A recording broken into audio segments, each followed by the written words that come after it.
Welcome to the Ipsos Politics Talk podcast. My name is Keiran.pedley. Well, we are just about 2 weeks or so into the general election campaign with 4 weeks to go. So what a good time I think it is to take stock of where we are and also do that by looking at our first Ipsos political monitor of the general election campaign.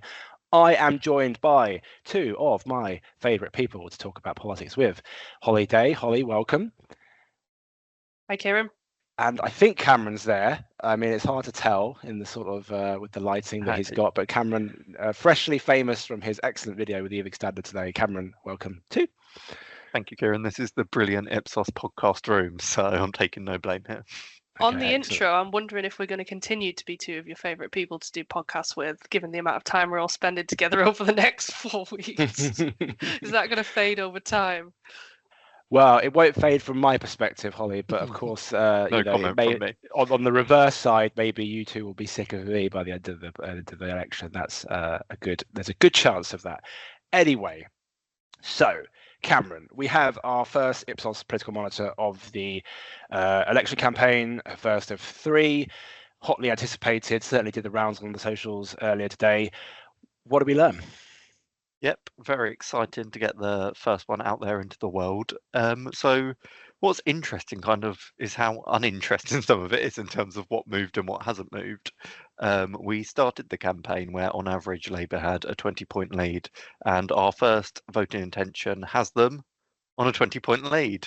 We have Labour on 43% and the Conservatives on 23%. So not much change there. There has been movement on some key indicators that we like to follow and track, which can kind of tell us what the mood of the nation is. And a key one that has moved is whether Labour are ready for government. We now have around half, 47% saying they are. That's up 8 points since last month. And these figures are now comparable to around where David Cameron and the Conservatives were when they, just before the 2010 general election. So it's kind of suggesting that the public are starting to come to terms with the fact that Keir Starmer could be in Downing Street after the nation goes to the polls next month. So I think before we get into the weeds of some of that, I think it's probably worth addressing some of the smaller parties as well. So Reform on 9. Let me get the other two the right way around. Greens on 9 and Lib Dems 8, I think, Cameron. Yep. Well done. So Cameron. this had a bit of attention because this week Nigel Farage announced he was coming back to lead Reform and to stand in Clacton, and one of our competitors had Reform on 17 points this week. So an obvious question that people will ask is, well, hey, what gives? Why is there an 8-point gap between the two? And I think this goes back to something that we saw earlier in this parliament, really, when Reform was gaining in the polls. But there are differences between the pollsters, and in funny ways, I think it was YouGov that had the 17. You know, ourselves and them tend to be on the opposite ends of the scale. I think it's probably fair to say in terms of Reform's level of support. There are two main reasons for that. I think at the moment, one is that our fieldwork was from the 31st of May to the 4th of June, and so it did kind of straddle that announcement that Farage was coming back, so I think that's part of it. But also, we don't prompt for smaller parties. What does that mean? That means that when we ask you on the phone how you're going to vote, we say, will you vote Labour, Liberal Democrat, Conservative, and then one of the nationalist parties, Plaid or SNP if you're in Wales or Scotland, or other. And if you say other, then you have to tell us who that is. That might sound unfair, but that's deliberate to, well, not deliberately unfair, but it's deliberate to sort of make it a bit harder to say you'll vote for smaller parties so as not to overstate them. You know, we've found in the past that if you prompt everybody on the same list, at least on the phone, then there's a chance that people are more inclined to say they'll vote for smaller parties than they actually will be in practice. Obviously, Reform can't be on 9 and 17 at the same time, so time will tell what the real level of support is. In the past, I've made the point that I don't think their by-election performance and things of that nature point to a party in the mid to upper teens. But of course, Nigel Farage returning to lead them is the type of thing that could be a game changer. So look, this isn't about saying we're right, someone else is wrong, but let's just address it because I think it's something that people are sort of talking about. And I think the other thing I'd say just more generally on those smaller parties is that, the fact that they're on sort of 9, 9, 8, it could move around a lot. It's all within margin of error of one another. I wouldn't get too excited about, hey, the Greens are third and Lib Dems are fifth and things like that. Yeah, it may well change as we get closer to election day.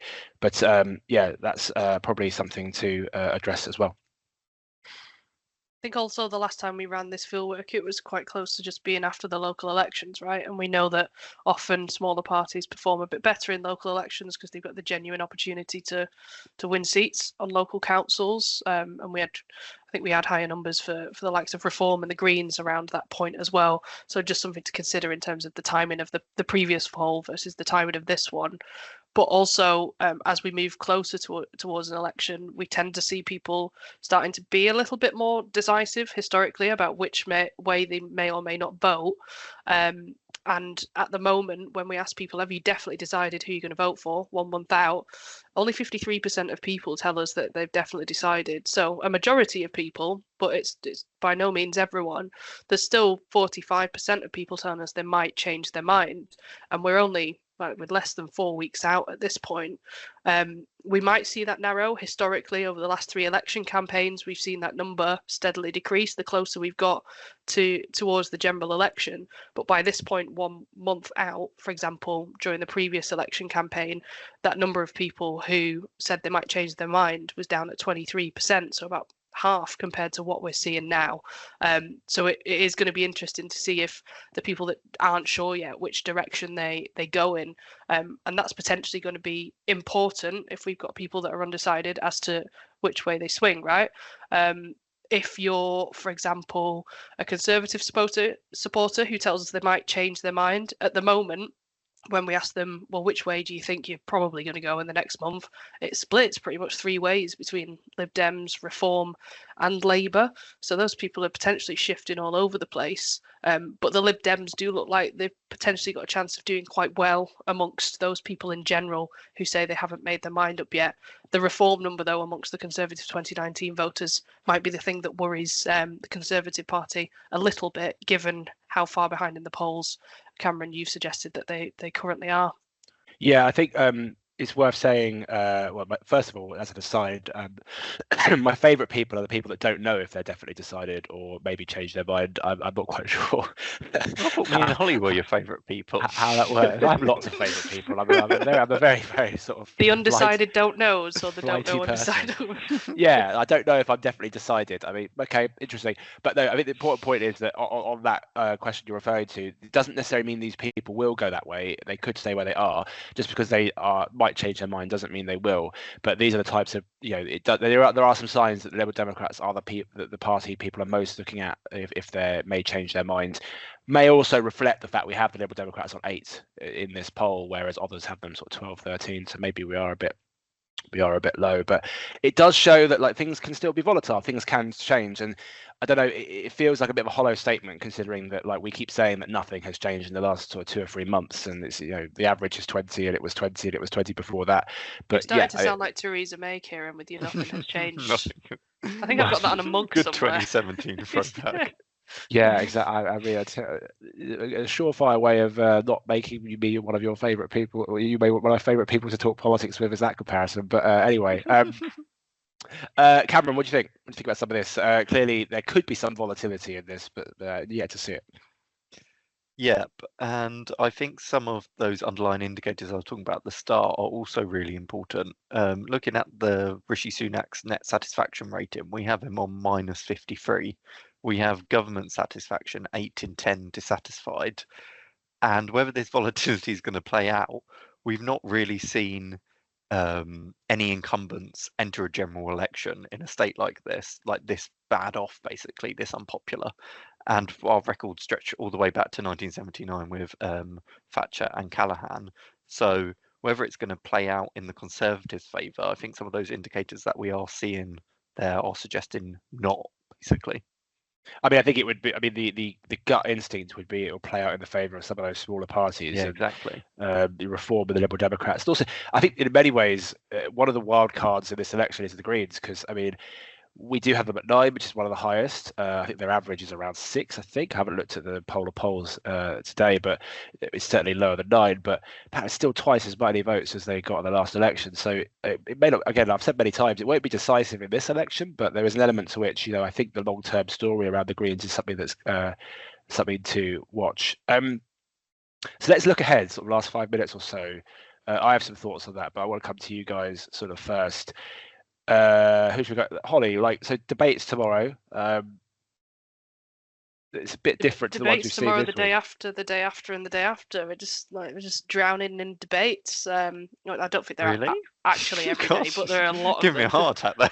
To squeeze it to 4 weeks, honestly, when I got the debate schedule, I was like, I'm gonna have to shift some of my life priorities around and commit like solid multiple nights to this. I thought the debate coming up on Friday this week is of the 7 main parties, not necessarily the party leaders. I know Rishi Sunak and Keir Starmer are not turning up. They're sending Penny Mordaunt and Angela Rayner in their places, which in itself I think is going to be fascinating. So that's my Friday night sorted. But it will give the first opportunity for Nigel Farage to get into a debate on stage with people and leaders of kind of the SNP, Plaid, Lib Dems and the Greens as well. Whether or not there'll be space for 7 people to talk in detail with each other, as we saw the other night, there potentially wasn't that for the Barely voters. space for 2 the other night. Yeah. So well, for the voters to get what they want out of it could be quite tricky. I mean, some feedback we got. We have a bunch of voters in a separate project we're working on called The People Behind the Polls, and we actually got them Gogglebox style the other night to watch the debate and like film themselves and their reactions, and it was fascinating because they were just getting so frustrated that they weren't getting the answers to the questions that the public were asking that reflected the things that they want to know about. I mean, a number of the undecided voters, and we have a lot of them as we've discussed at the moment. It really didn't help them out. They were unsure about the policy announcements, whether they were true, whether they could trust people. The £2,000 tax bombshell kind of threw them off a little bit. They were quite shocked at Keir Starmer's admission that he wouldn't save one of his family members' lives by choosing private healthcare. So the way this is playing out amongst those who genuinely aren't sure or don't know if they're not sure, as we said before, is fascinating. So for them, some of them were actively telling us they're going to tune in on Friday, even though they previously wouldn't have, just to see what some of the smaller parties have to offer. Particularly the Greens did come up, Reform and the Liberal Democrats as well. So going to be fascinating to see if those parties can kind of start to pick up a bit of interest from the people who have been a bit put off by what they saw the other night and what they've seen in the campaign and the past 5 years so far in general. I mean, one of the interesting stats I think from the debate the other night was that the viewership was, I think, a good couple of, it might have been more than this. It was a good couple of million down from the last election. It was about 5 million, I think. Yeah, and I think it was 5 million down or 5 million total. It was 5 million viewers in total. Yeah, I think in my head it was a couple of million down. It might have been more. And I do wonder, like, from Politico like myself, and like I'm going to declare you two Politicos, hope you don't mind. But like, I think for us, it's kind of it's going to be fascinating to see how people like Penny Mordaunt and Angela Rayner do. There'll be obvious comparisons made between those two and their respective leaders, such as the fact that their individual leaders aren't that popular. I mean, obviously, Starmer's got better ratings than Sunak, but they're both very much underwater. There'll obviously be the Nigel Farage factor, and then whether can the Greens actually break through and have a bit of their spokespeople aren't especially well known, but at the same time, if viewership was down for the 2 main party leaders, you wonder what Friday night viewership's really going to be. I think one of the BBC debates is on the same night England play in the Euros, and yeah, okay, it doesn't clash directly apparently, but does no one look at the scheduling for these things? Honestly, ITV was stacked the other night. I missed Love Island. All my mates were watching Love Island and basically texted me and said, "Can you just send us voice note summaries? Because we're clearly not going to watch that. Like, there's plenty of other stuff on." So maybe I don't know. Friday night TV, in my opinion, is a bit rubbish, so that might get more people. I think it just sort of speaks to what you're saying with your People Behind the Polls work, which people should check out on the Ipsos website and Twitter account and things. But there does seem to be this disillusionment and this kind of disengagement, and you do wonder whether one of the stories in the end will be turnout at this election. And but Cameron, what do you think about the debates and some of the things to look forward to or look back on this week? I think that the debate this week between Sunak and Starmer was a lot livelier than I was expecting. I think the public at least see them as quite reserved people. We have fewer than 1 in 5 in our poll telling us that they have a lot of personality.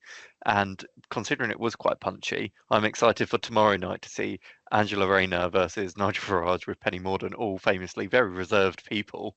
So I'm excited to see what happens there. And yeah, I do think the actual influence of these debates is probably waning, and the people that are watching it are probably coming with preconceptions of what they believe already. But I think it's what cuts through.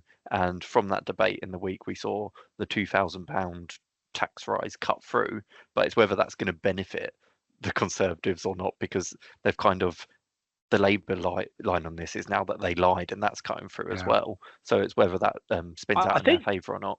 I think Angela Rayner's strategy, and again, this is getting into, dare I say, nerdy territory, guilty, shocking.